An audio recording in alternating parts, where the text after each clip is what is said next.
que el partido que Fina dice es el España-Marruecos, que acabó perdiendo España en penaltis.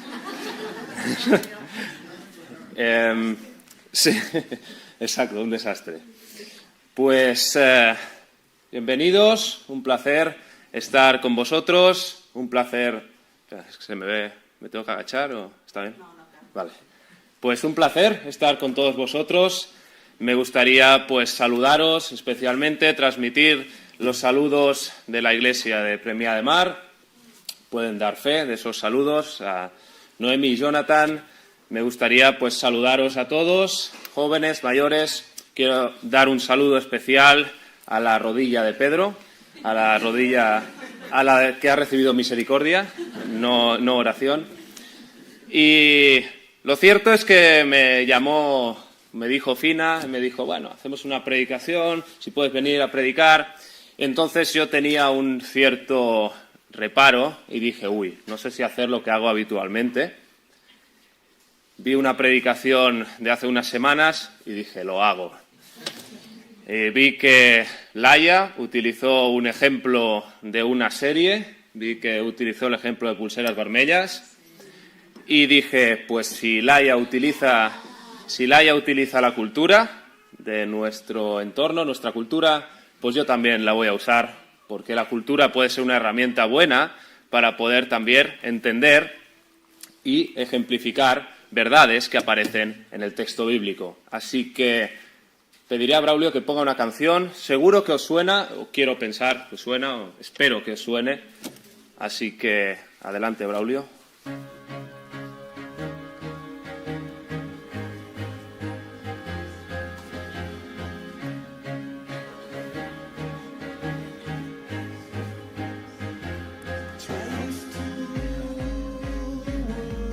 Famosa.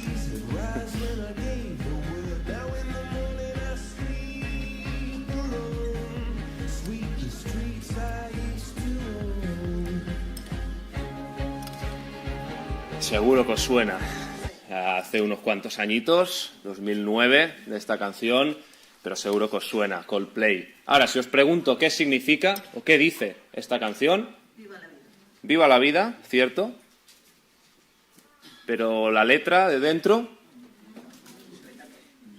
ya incluso aunque nos la traduzcan, sepamos inglés o no, ¿a quién se está refiriendo?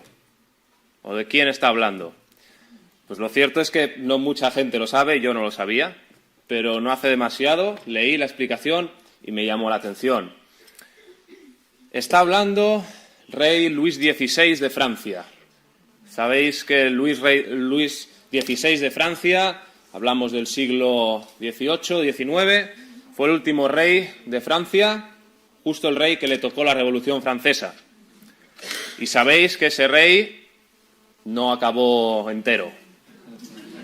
Sabéis que literalmente fue ajusticiado y se suele decir que antes de que ajusticiasen al rey y a cualquier persona se le daba un parlamento, se le daba la oportunidad de hablar, de dar unas últimas palabras, pero a este rey no le dejaron dar las últimas palabras. La gente empezó a chillar, le empezó a insultar, los tambores empezaron a sonar y nunca podremos saber qué es lo que quería decir el rey a su pueblo o al que había sido su pueblo.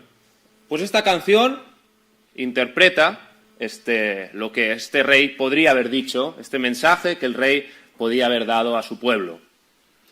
Y era un mensaje curioso, o es un mensaje, Coldplay nos propone que es un mensaje curioso, porque se muestra a un rey que había estado por todo lo alto, a una persona que había estado gobernando, que gozaba de fama, de prestigio, que gozaba de todos los lujos que podían haber, que todo el mundo le respetaba, que todo el mundo le aplaudía, que todo el mundo le admiraba y le hacía caso, pero que ahora, básicamente, era menos que nada. Estaba arriba y cayó hasta las profundidades, ya no de la indiferencia, sino de la propia vida. Esa persona acaba diciéndole a su pueblo, yo me he equivocado, yo lo he hecho mal, yo sé que incluso no voy a estar en el cielo porque no me lo merezco, pero vosotros seguid adelante. Vosotros seguid viviendo la vida. y por eso es el título de la canción. Podéis ver que es una canción interesante, más allá de que fuese muy conocida, pero lo cierto es que tiene una relación bastante directa, tanto con lo que hemos podido leer todos juntos, como también con la predicación que tuvimos el placer de escuchar la semana pasada, aquí mismo, en este estrado, en este atril, sobre la vida cristiana como un camino. La vida cristiana tiene momentos en los que podemos estar arriba, tiene momentos en los que podemos estar abajo, pero el Señor nos dice que estemos donde estemos en el proceso, donde estemos en el camino, la vida, este camino, vale la pena de vivir. Lo meditábamos la semana pasada sobre ello. Pero digo que tiene relación esta canción con el pasaje que hemos podido leer hoy, porque abiertamente las personas que son protagonistas de este pasaje podrían perfectamente encontrarse en una situación similar a la que tenía este propio rey de la canción. Nos encontramos, si veis o abrís vuestras Biblias, veis que el siguiente capítulo de Lucas 24 no existe, así que estamos al final del libro, y nos encontramos en un momento en el que Jesús ha muerto, Jesús lo han ejecutado, y las personas que estaban a su alrededor, las personas que estaban pues acompañándole, los que eran sus discípulos, las personas más importantes, no solamente habían perdido un referente, sino que habían perdido a alguien que les daba toda su identidad. Imaginaos la situación. Aquellas personas que estaban gozando de toda la fama del mundo, estaban al lado de la mayor superestrella del momento, del personaje más importante y más relevante de todo ese contexto. Pues esas personas que estaban arriba, que le acompañaban, que eran su mano derecha, que estaban siempre a su lado, no solamente es que la hayan perdido, sino que la han ejecutado. Aquel que decían que era su Salvador, aquel que decían que era el supermesías, el que había sido enviado para liberarlos, no se había ido, se lo habían arrebatado. Y esa gente, antes podemos ver, y también en este propio pasaje, que estaban asustadísimos, no sabían qué hacer. Estaban arriba y acabaron totalmente abajo. Estaban completamente asustados. Ahora bien, en este pasaje, o la semana pasada, este pasaje nos da unas alternativas o unos puntos complementarios a lo que pudimos explicar la semana pasada, lo que pudimos meditar la semana pasada. En este pasaje, además de poder decir y poder afirmar que la vida cristiana tiene sus dificultades, que la vida cristiana tiene sus momentos, que la vida cristiana, cómo se vive esa vida cristiana, nos da puntos alternativos que nos reafirman que la vida cristiana, que el camino que pudimos meditar la semana pasada, tiene sentido y debe ser vivido con plena intensidad. Así pues, el llamado de hoy, si os quedáis con esto y yo me siento, ya me puedo ir y dar por satisfecho, es que la vida cristiana vale la pena vivirla. Y tenemos un llamado a vivir esa vida con plena intensidad y con pleno conocimiento de causa. En primer lugar, nos encontramos que los primeros versículos 13 en adelante, 13-27, nos están mostrando el panorama de dos personas, de una conocemos el nombre, de la otra no, pero que estaban encerrados, asustados en Jerusalén, con los discípulos, con el resto de personas que estaban o que formaban parte del círculo cercano de Jesús. Esas personas estaban en Jerusalén y estaban angustiadas, pero se tenían que volver a casa. Por supuesto que la vida nos puede angustiar y las situaciones de la vida nos pueden angustiar, pero esa gente decía, la vida tiene que seguir. Tenemos una casa, tenemos que volver a nuestra casa, tenemos que hacer camino para volver a casa. Y se fueron a Emaús.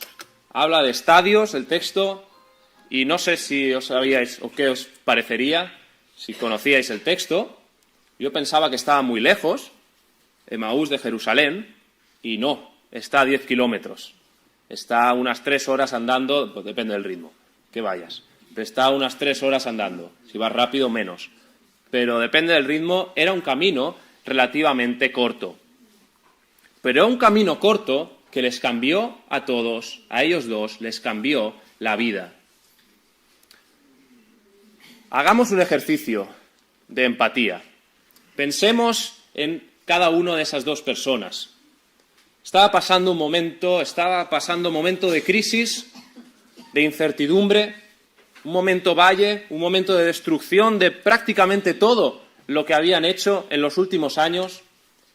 Aquella persona en la que habían puesto sus esperanzas, la habían ejecutado. No es que se hubiesen quedado sin trabajo, sino que su propia vida corría peligro. Si habían matado al jefe, si habían matado al maestro, ¿qué no harían con ellos? Como mínimo, se enfrentaban con que la gente les ridiculizase. Vosotros sois los que seguíais a ese que han ejecutado. ¿Para eso has invertido tu vida? ¿Tiene sentido todo lo que has hecho hasta ahora? Imaginaos cómo se sentía cada uno de esos discípulos que estaba volviendo a casa. Imaginaos cuál era la profesión que llevaba por dentro cada uno de ellos. Pero hay un elemento clave en estos primeros versículos, y es que tanto uno como el otro no estaban solos. Y yendo a lo importante, porque es algo bastante obvio, vemos que no estaban solos porque Jesús estaba con ellos. En el camino tortuoso que estaban volviendo hacia casa, en el camino al que daban vueltas por las situaciones y la incertidumbre que tenían en sus propias vidas, tenían a Dios mismo, a Jesús mismo, acompañándoles a su lado. Y curiosamente no lo veían como tal. No veían que era Jesús. No veían que estaba Dios acompañándoles. Venían a una persona, pero el texto nos dice que tenían los ojos velados, no podían reconocer a Jesús que estaba a su lado. Pero igualmente, pudiesen reconocerlo o no, Jesús les estaba acompañando. Interesante. Pero yo siempre que he meditado sobre este pasaje me he quedado ahí. Y digo, Jesús nos acompaña a todos. Jesús anda a nuestro lado. Y es verdad. Y ahí se acaba la conclusión, normalmente. Pero os animo a darle una vuelta más. Esas personas, ese discípulo, si pensamos en individual, no solamente estaban acompañados por Jesús, sino que se estaban acompañando mutuamente. Tenían el mismo destino, tenían el mismo camino y decidieron recorrerlo juntos. Entonces, podemos decir que los discípulos que estaban recorriendo ese camino no lo estaban recorriendo solos, porque tanto tenían a Dios mismo acompañándoles, a Jesús, como tenían a otros hermanos, a otro hermano en este caso, acompañándoles. Y eso sin duda debe ser un principio el que debemos predicar. Porque veréis, estamos en una época, o venimos de una época, o estamos, no lo sé, en una época de pandemias. La palabra pandemia está bastante, ya la tenemos bien usada, sabemos lo que significa. Y teníamos una pandemia no hace demasiado, pero tenemos una serie de pandemias más que también se proyectan en nuestra realidad. Y una de las pandemias más importantes que hay en nuestra sociedad y que se ha vuelto endémica y que se ha vuelto y se extiende en prácticamente todas las capas de la sociedad, sin decir el prácticamente, es la soledad. La gente se siente sola, la gente se siente aislada. Y otros predicadores citarán a personas con mucha sabiduría y con muchas referencias, pero yo aquí voy a citar a mi madre, y que seguro que también tiene mucha sabiduría, más que muchos de ellos, de las citas, de los predicadores, quién sabe. Pero mi madre en el trabajo me dice muchas veces, mira David, yo he visto que incluso gente que está rodeada de personas se sienten solísimas, se sienten aisladas, se sienten irrelevantes, se sienten pequeñas, se sienten ahogadas por aquello que están viviendo. Pues el mensaje del Evangelio es bastante claro. El mensaje del Evangelio es que a las personas que se sientan solas, Dios mismo les está diciendo, te estoy acompañando, estoy a tu lado. Y nuestro mensaje como Iglesia debe ir encaminado a esa realidad, a esa verdad bíblica. Tenemos el llamado de predicar que el Dios al que seguimos es un Dios que acompaña a todo aquel que quiere ser acompañado, a todo aquel que tiene esa necesidad o esa falta de acompañamiento o esa sensación de soledad. Ahora bien, predicamos que Jesús cumple su parte, pero eso implica que nosotros también tenemos que cumplir la nuestra. Hemos dicho que en el camino, en el andar cristiano, no solamente nos acompaña Dios mismo, no solamente nos acompaña Jesús a través del Espíritu, sino que la Iglesia, sino que los hermanos también tienen un papel fundamental, un papel importante. Qué importante y qué relevante y qué imprescindible, os diría, es poder vivir el camino cristiano rodeado de personas que viven el mismo camino que nosotros. Poder compartir las experiencias de este camino de una forma conjunta, de una forma colectiva y de una forma intencional. Escuchaba que hubo un retiro de jóvenes hace no demasiado. Qué guay, qué bendición. También he escuchado ahora que había un retiro en Semana Santa. Pues qué bendición también. Como Iglesia, aprovechemos estas oportunidades de andar el camino de la vida cristiana acompañados. ¿Te sientes solo hoy? Busca compañía también en la Iglesia.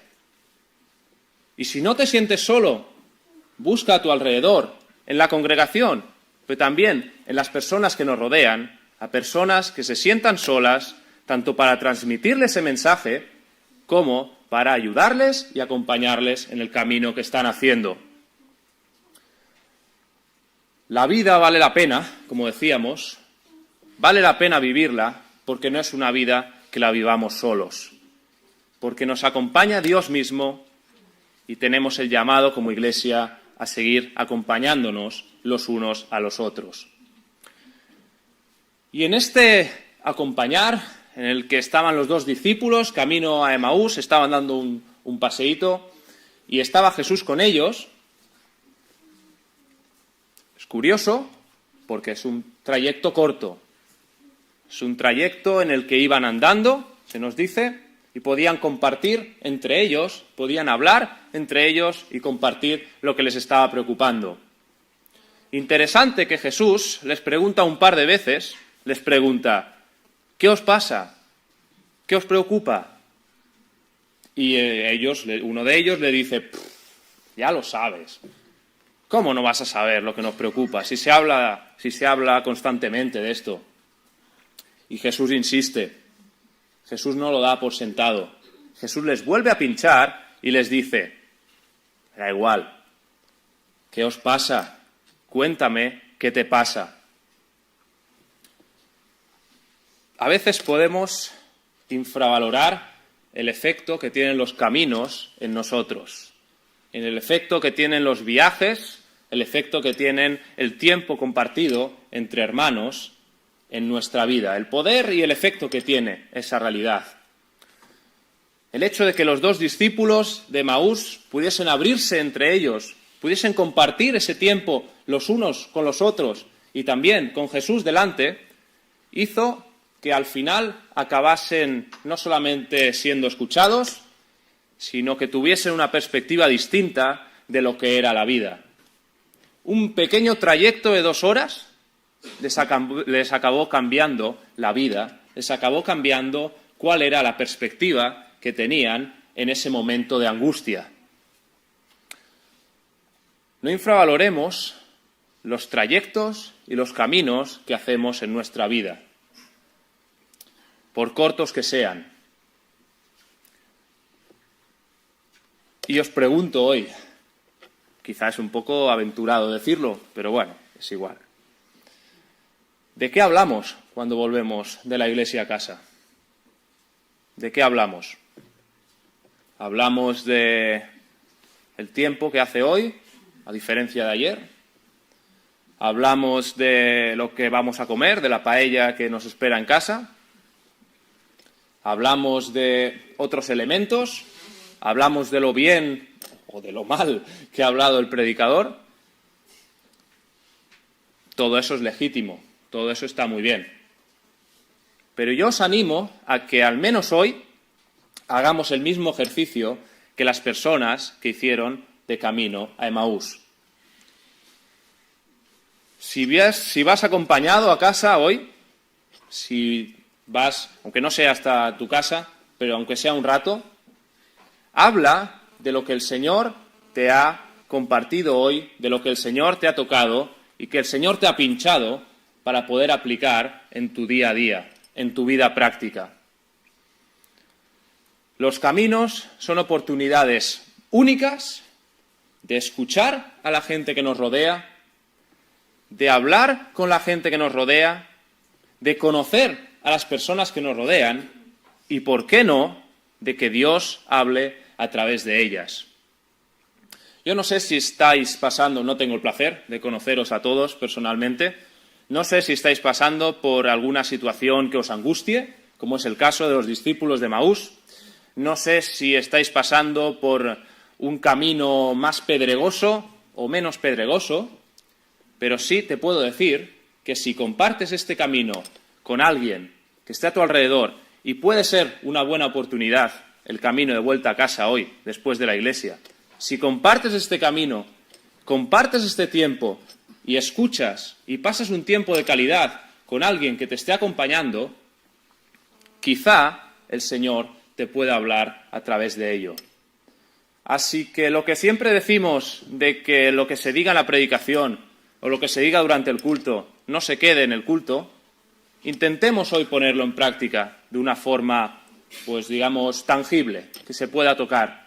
Intentemos que al volver a casa podamos compartir con las personas que nos rodean qué es lo que el Señor nos ha dicho, a qué nos está llamando el Señor o a qué puerta está tocando en nuestra vida para que podamos reflexionar sobre ella. Así pues, la vida vale la pena vivirla porque tenemos en nuestra vida la posibilidad de compartir ese camino con personas y la posibilidad de tener tiempos andando, de tener tiempos de compartir y de calidad con las personas con las que estamos andando. Y nos encontramos en el momento en el que llegan a Emaús. Se acaba el trayecto, se acaba el camino y se meten en sus casas, su posada, donde iban a acabar el viaje. Y Jesús, que no sabían que era Jesús, pero Jesús hizo el gesto de decir, me voy. Pero ellos, que habían estado hablando, que habían estado conversando, y ahora diremos de qué estaban conversando, o qué les había dicho Jesús, ellos dijeron, no, queremos que te quedes aquí con nosotros. Ya se ha hecho tarde, queremos que te quedes con nosotros. Estaban disfrutando de este trayecto de una forma única. Pues en ese momento no lo sabían, pero podemos decir que fue una buena decisión que dijesen eso, porque al cabo de un tiempo, cuando Jesús bendijo el pan, se les abrieron los ojos, reconocieron que era Jesús y Jesús se esfumó. No sabemos el proceso, no sabemos exactamente qué pasó, pero sí sabemos que ya no lo vieron en ese instante. Y hay algo que me llama muchísimo la atención y que os quería compartir también con vosotros. que lo que destacan esas dos personas para poder decir, efectivamente, Jesús estaba con nosotros, Jesús estaba a nuestro lado, no era otros elementos distantes, no era, se parecía, no era, lo hemos visto en persona, sino era, no ardía nuestro corazón cuando Él abría la palabra y nos la enseñaba, cuando Él abría las Escrituras, la Biblia, y nos la enseñaba. A juzgar por el versículo 27, son todas las Escrituras. Tanto Moisés como los profetas, todas las Escrituras, explicadas por Jesús, hacían que el corazón de esos discípulos ardiese en pasión al conocer el contenido de la palabra de Dios. Puede ser raro decirlo desde un púlpito, puede ser raro decirlo en una iglesia un domingo, pero somos especialistas en adormecer el poder y el fuego de la palabra del Señor. Todos somos especialistas. Muchas veces, sean predicaciones, sean devocionales personales que hacemos, sean otros elementos, abrimos la palabra y decimos, a ver qué nos toca hoy. O abrimos la palabra y decimos, o venimos al culto y decimos, venga, a ver qué nos van a contar hoy. Venga, vamos allá. Salimos, vale, muy bien, gracias. Hasta el siguiente domingo. Y esto, no sé qué pensáis, pero es contrario al espíritu de la palabra. La palabra, por definición, es puro fuego apasionante que arde en nuestro interior. Entonces, ¿qué ha pasado? ¿O qué pasa? ¿O qué nos pasa si no sucede así? Pues la solución o la respuesta a eso es tan simple como difícil. Y os animo a que me podáis acompañar también en un texto, en Nehemías capítulo 8. Este lo tengo ya guardado. Nehemías 8. Y son un par de versículos que leeré. En Nehemías 8 dices, entonces se juntó todo el pueblo como un solo hombre en la plaza que está delante de la puerta de las aguas. Y dijeron al escriba Esdras que trajera el libro de la ley de Moisés, la cual Jehová había dado a Israel. Y luego en el versículo 12 nos dice, y todo el pueblo se fue a comer y a beber, a obsequiar porciones y a gozar de gran alegría, porque habían entendido las palabras que les habían enseñado. Y un versículo más, el versículo 8, dice, y leían, los levitas, los sacerdotes, leían claramente en el libro de la ley de Dios y explicaban su sentido de modo que entendieran la lectura.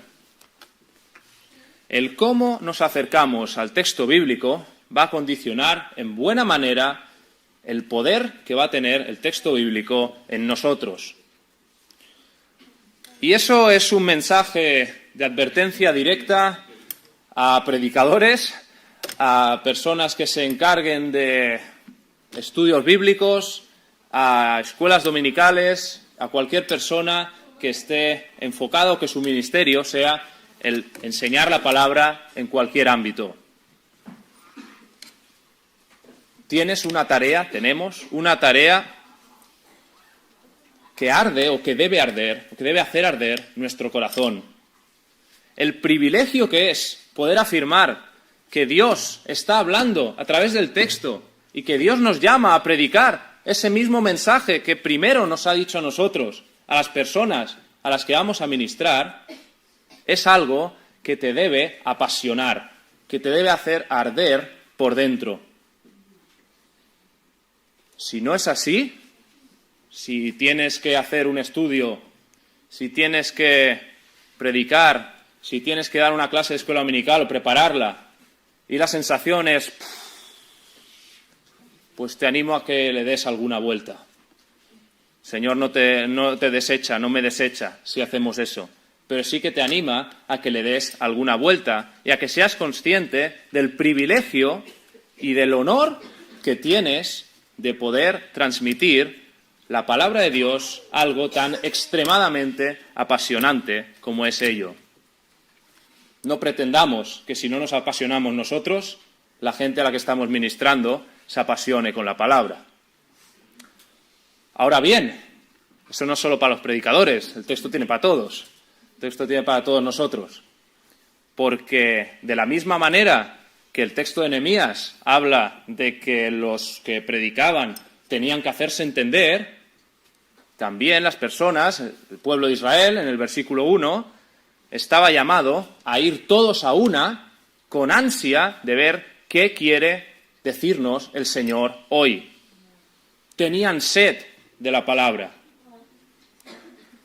Y precisamente eso es a lo que nos llama, a que cuando abramos nuestra Biblia para hacer un devocional, no preguntemos o no nos pensemos o no pensemos qué es lo que me toca leer hoy, sino qué es lo que el Señor me quiere decir hoy.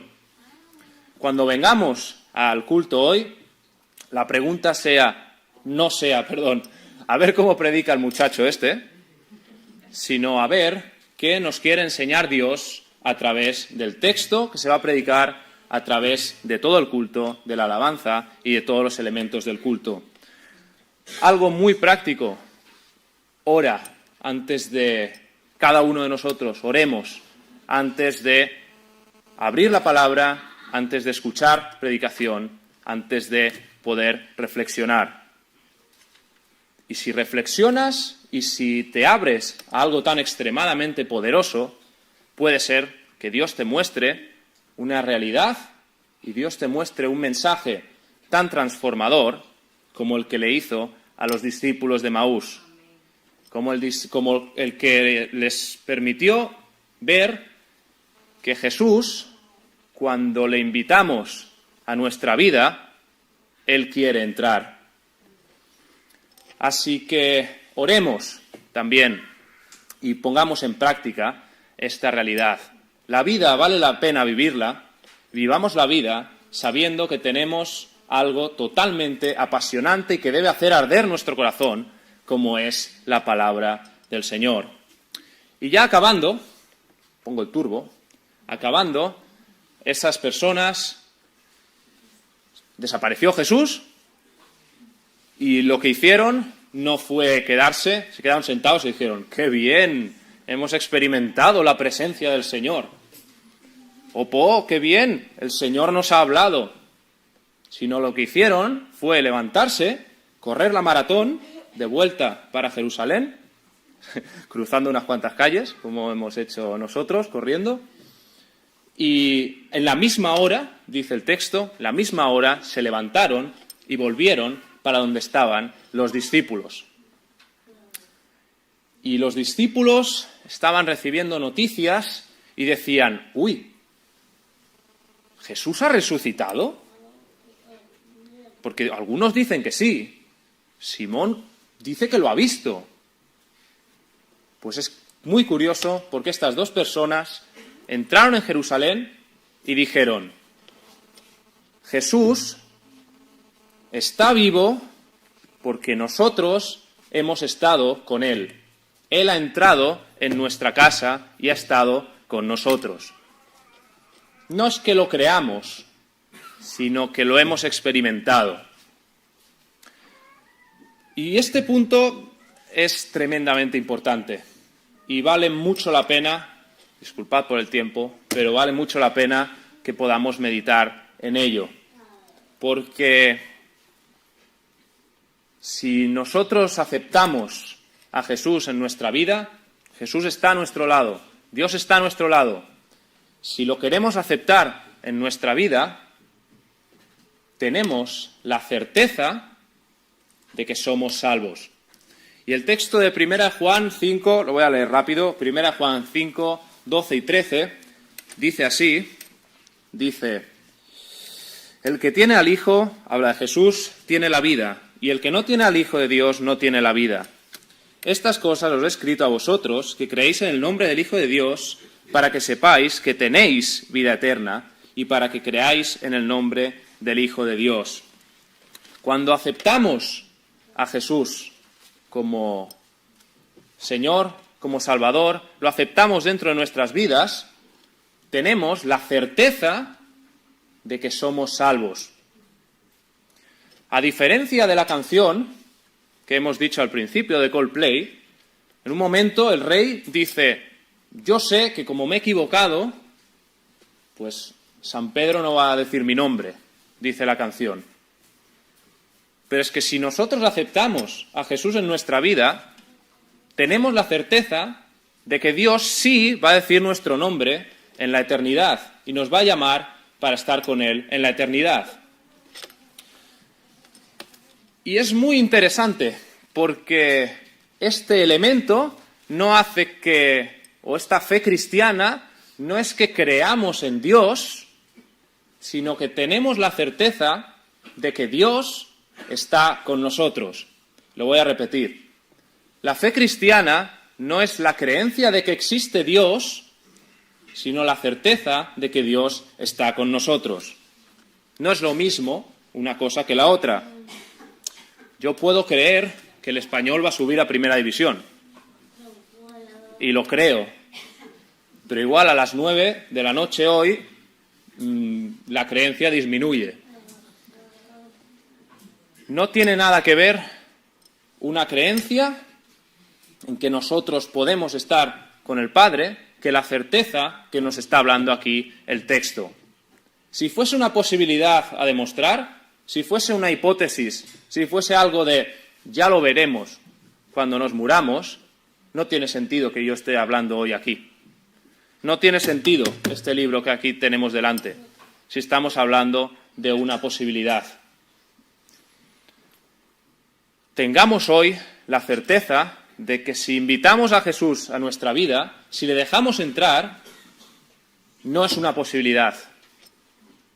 Tenemos la certeza y la seguridad de que vivimos y viviremos con Él por toda la eternidad. Que este sea nuestra predicación y que este sea también nuestro testimonio. Y ese testimonio, un testimonio que vaya encaminado a mostrar que tenemos la certeza de que Dios vive en nosotros porque lo hemos experimentado, y no es una creencia, sino una certeza, hace que ese testimonio sea poderoso. Hace que ese testimonio tenga poder en manos del Espíritu también para transformar la vida de las personas que quizá nos estén rodeando. Así pues, y por último, la vida tiene sentido vivirla porque tenemos la certeza y no la creencia de que Dios vive con nosotros, Dios vive en nosotros y Dios quiere que vivamos con Él para la eternidad. Así pues, en resumen, la vida vale la pena vivirla. El camino cristiano, el camino del Evangelio, con las dificultades, con las características que meditábamos la semana pasada, vale la pena de vivir. Y vale la pena de vivir porque no es un camino que lo vivamos solos. No es un camino que sea solitario, sino que tenemos a Cristo que está a nuestro lado y tenemos a la Iglesia que también nos apoya en nuestro camino. Vale la pena vivir porque tiene elementos en los que podemos abrirnos, podemos conocer y podemos meditar conjuntamente y a los ojos del Señor sobre las situaciones que nos angustian en nuestro día a día. Vale la pena vivir porque tenemos en la palabra del Señor el mayor agente posible de transformación y apasionante que podemos encontrar en nuestra vida. Y vale la pena vivir porque tenemos la certeza de que hoy vivimos con el Señor si le dejamos entrar, pero también viviremos por toda la eternidad a su lado. Así pues, que el Señor bendiga su palabra, que el Señor os bendiga a todos y cada uno de vosotros, y con vuestro permiso me gustaría, pues tengo costumbre, me gustaría acabar con una oración. Así que, Señor, te damos gracias por ti, Señor, te damos gracias por tu palabra, te damos gracias porque nos has puesto un propósito en la vida que vale la pena vivirla, Señor. Permítenos este espacio para poder seguir reflexionando, Señor. haz que tu palabra sea viva, que nos sigamos apasionando por tu palabra, que nos sigamos apasionando por ti, Señor. Te pido que podamos seguir acompañando a las personas y predicando que Jesús siempre está acompañando al ser humano y que quiere entrar en nuestra vida, Señor. Te pedimos que como Iglesia podamos vivir esa realidad, podamos estar a la altura, podamos trabajar y dejar que tú trabajes en esa realidad y que podamos seguir trabajando y poder seguir creciendo en base a lo que tú quieres para nosotros, Señor. Y te pedimos que si alguien de los que están aquí o alguna persona que nos pueda escuchar por internet o grabaciones o lo que sea, Señor, si alguien quiere tener esa misma certeza, que pueda entender que es tan directo, tan sencillo como dejar pasar a Jesús en su vida, Señor. Te pido que, si es tu voluntad, que alguien pueda ya no solamente reflexionar sobre lo que hemos podido decir hoy, sino que pueda o quiera aceptar a ese Jesús con la certeza que da la salvación, con la certeza que da el acompañamiento que tú nos has meditado, nos has hecho meditar hoy, Señor, que hoy pueda ser un día de salvación, que hoy pueda ser un día de bendición, Señor. Te pido que bendigas a esta iglesia y que sigas bendiciendo durante hoy, durante el resto de culto y también durante esta semana y todo este mes, Señor. Lo pido todo por el nombre de tu Hijo Jesús. Amén. Pues amén.